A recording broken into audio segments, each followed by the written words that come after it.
क्या आपके पोर्टफोलियो में भारतीय एयरटेल का स्टॉक है? क्या आप उस स्टॉक को लेकर परेशान हो चुके हैं?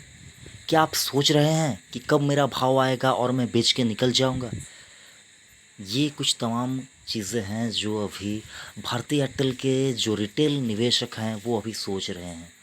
और अगर आप मेरे से पूछे तो मैं आपको यहाँ पर कुछ चीज़ें समझाने की कोशिश करूँगा और बताने की कोशिश करूँगा कि भारतीय एयरटेल के ऊपर आपको यहाँ पर क्या स्ट्रैटेजी अपनानी चाहिए।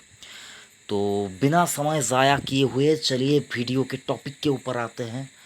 वीडियो शुरू करने से पहले आपसे एक रिक्वेस्ट करना चाहूँगा, अगर आप इस चैनल पे पहली बार आए हैं और ये पहला वीडियो आप इस चैनल का देख रहे हैं तो चैनल को ज़रूर से सब्सक्राइब कीजिए, क्योंकि मैं रेगुलर बेसिस के ऊपर आपको यहाँ पर इन्वेस्टमेंट रिलेटेड वीडियो बनाकर देता रहता हूँ। तो चैनल को ज़रूर से सब्सक्राइब कीजिए। तो भारतीय एयरटेल देखिए, स्टॉक के नाम में ही अगर आप देखें तो भारत है। स्टॉक के नाम में ही अगर आप देखें तो भारत है। मुझको जो लगता है अगर आप यहाँ पर सोचें, अगला 10 साल अगला 10 साल अगर कोई कंपनियां यहाँ पर कुछ कंपनियां यहाँ पर राज करेंगे, मतलब बहुत अच्छा बिजनेस करेंगे, तो मैं उस लिस्ट में टेलीकॉम कंपनियों के नाम ज़रूर से लाऊंगा।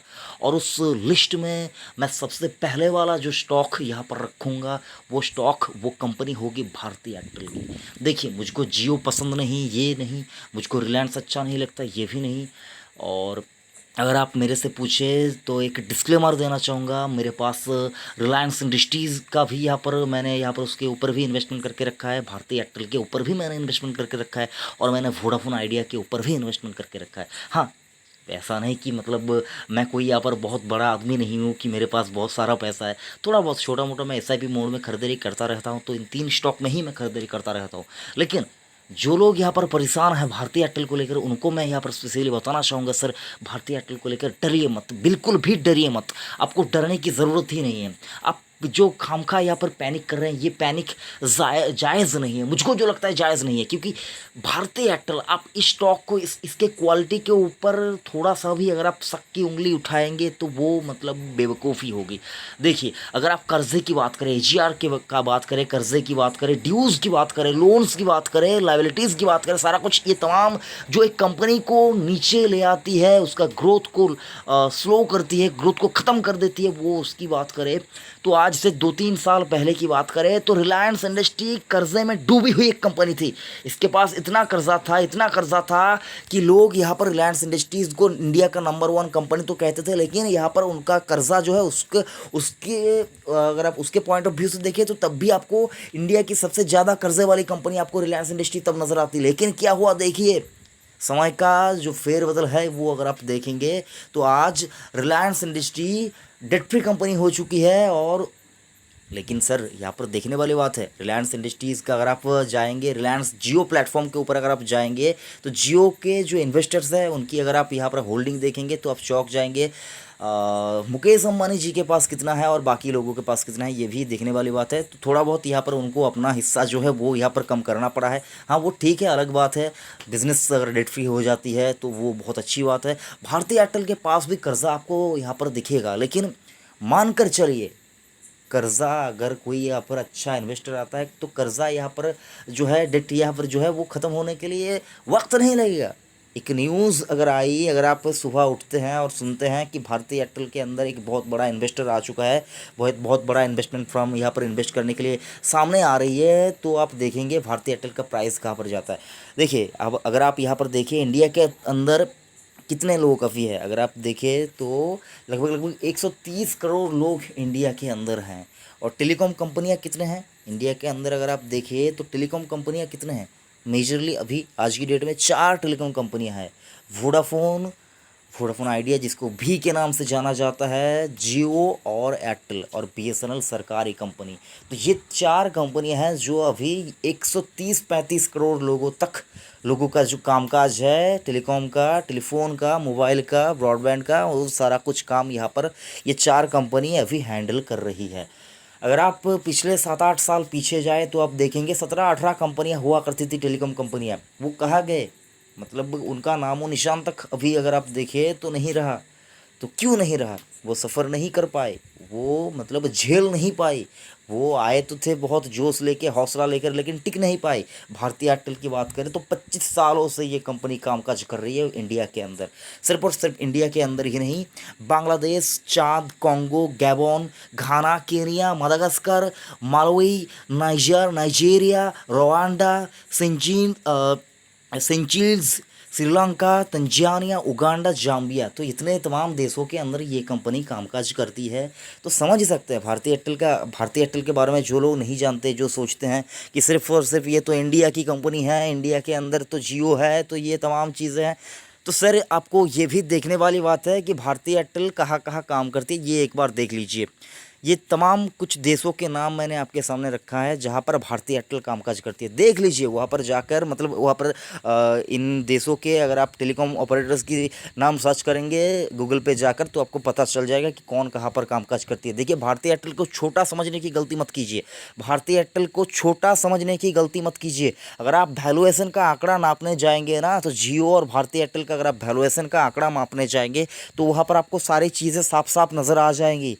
तो भारतीय एयरटेल वो स्टॉक है जो आपका किस्मत, ज़िंदगी बदल सकता है, ज़िंदगी बदल सकता है। देखिए सर, भारतीय एयरटेल का प्राइस आप आज की डेट नोट करके रख लीजिए। 494 का जो प्राइस 18/9/2020, 18/9/2020, 18 सितंबर के डेट यहाँ पर लास्ट डेट प्राइस 494 है। ये डेट आप यहाँ पर नोट करके रख लीजिए, ये प्राइस आप यहाँ पर नोट करके रख लीजिए।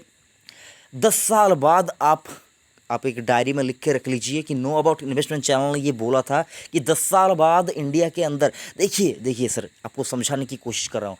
इंडिया के अंदर जो डिजिटल प्लेटफॉर्म्स जो होंगे, जो आईटी कंपनियां होंगी, जो टेलीकॉम कंपनियां होंगी, जो ऑनलाइन यहाँ पर सारा कुछ होगा, उसका जो रेवोल्यूशन जो आने वाला है वो आप यहाँ पर सोच नहीं पाएंगे, मैं यहाँ पर सोच नहीं पाऊँगा।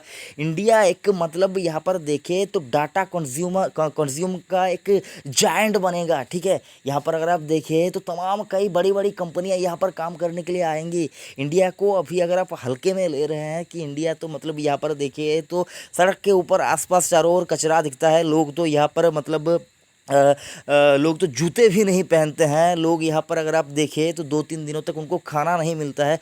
तो ये तमाम जो प्रॉब्लम्स है, ये प्रॉब्लम्स धीरे धीरे आपको सॉल्व होती हुई दिखेगी। इंडिया एक, अगर आप देखें तो बहुत ही यहाँ पर अपॉर्चुनिटी से भरा हुआ एक देश है जहाँ पर लोग आएंगे, बड़ी बड़ी कंपनियाँ यहाँ पर आएंगी। तो वो जब यहाँ पर शुरू होगा, उसका जो कामकाज है वो जब शुरू होगा, तब आप इन स्टॉक को, इन आईटी कंपनियों को, इन टेलीकॉम कंपनियों के स्टॉक को आप छू नहीं पाएंगे। आपको एक इलेक्ट्रिक शॉक लगेगा, मानकर चलिए आपको एक इलेक्ट्रिक शॉक लगेगा इन स्टॉक को छूने के लिए। अगर तब आपके डीमैट में ये स्टॉक होंगे ना, तो 1 साल में, 1 महीने में, एक दोपहर में आपको इतना पैसा कमा कर ये स्टॉक दे पाएंगे। तो मतलब उसके लिए आपको क्या करना होगा? उसके लिए आपको भारतीय एयरटेल के स्टॉक को अपने डीमैट में डाल के रख देना है, उसको छोड़ देना, उसको देखना भी नहीं है। लेकिन सर बार बार मैं आपको ये भी कहना चाहूँगा, मैं बोल रहा हूँ इसके बेसिस के ऊपर आपको यहाँ पर निवेश नहीं करना है। अगर आपके पास है, आपने सोच समझ कर यहाँ पर भारतीय एयरटेल में निवेश किया है, तो आप अपने सोच को क्यों बदल रहे हैं? मतलब अगर आपने एक बार ठान लिया है कि मैं भारतीय एयरटेल में यहाँ पर 10 साल के लिए पैसा लगा रहा हूँ, तो बार बार क्यों आप यहाँ पर न्यूज़ के चलते आप परेशान हो रहे हैं? क्या ज़रूरत है आपको? आप एक चीज़ देखेंगे, आपको दिखाना भी ज़रूरी है, बताना भी ज़रूरी है, समझाना भी ज़रूरी है। 1982 में अगर आप देखें, जनवरी के महीने में 28 जनवरी को first telephone service was established with A total of 93 subscribers. 93 subscribers के द्वारा, मतलब 93 सब्सक्राइबर्स थे जब पहली बार टेलीफोन सर्विसेज का शुरुआत हुआ था, ठीक है। कब हुआ था? सन 1882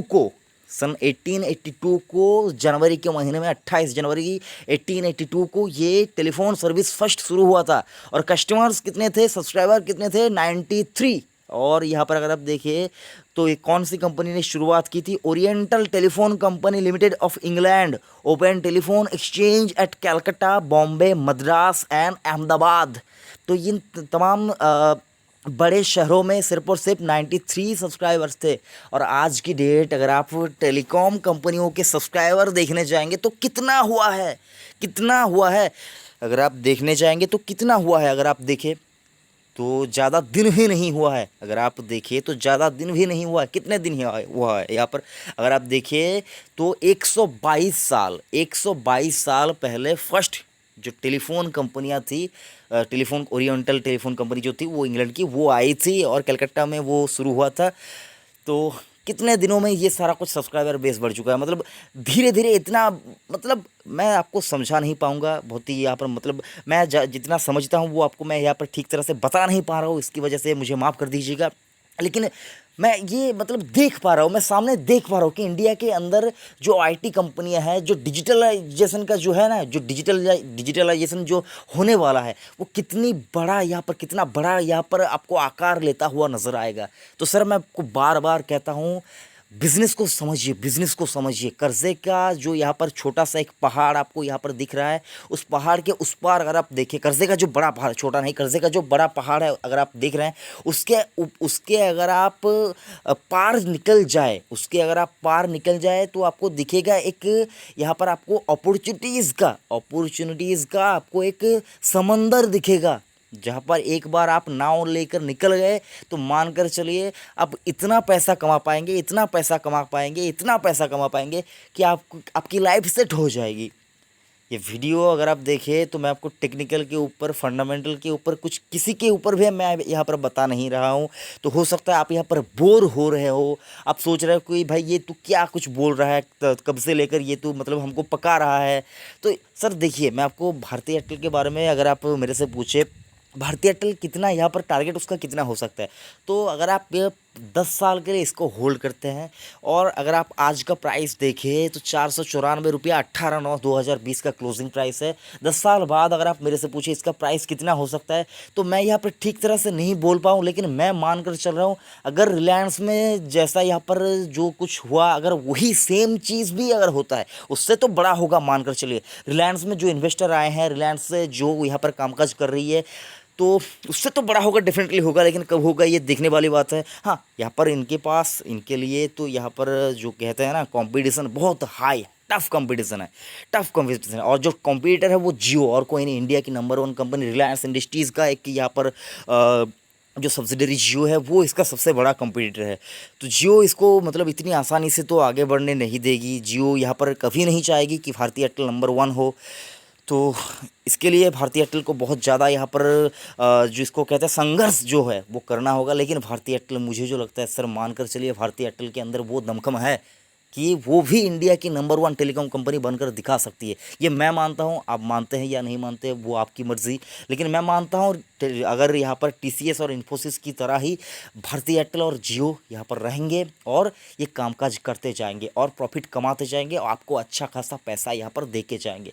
तो मैं आपको इतना कहना चाहूँगा, भारती एयरटेल का स्टॉक अगर आपके पोर्टफोलियो में है तो उसको छोड़ दीजिए, रहने दीजिए, उसके ऊपर ज़्यादा छेड़खानी मत कीजिए। जब ये स्टॉक भागने लगेंगे तब अगर आप उनको पकड़ने जाएंगे, बाय करने जाएंगे, तो आपको इलेक्ट्रिक शॉक लगेगा। वीडियो कैसा लगा कमेंट करके ज़रूर बताइए। कुछ यहाँ पर मुझको बोलना चाहते हैं, कमेंट करना चाहते हैं, तो वो सारा कुछ आपके हक में है, तो आप वो कीजिए। चैनल को अभी तक नहीं सब्सक्राइब किया तो चैनल को सब्सक्राइब करके जाइए। थैंक यू, जय हिंद।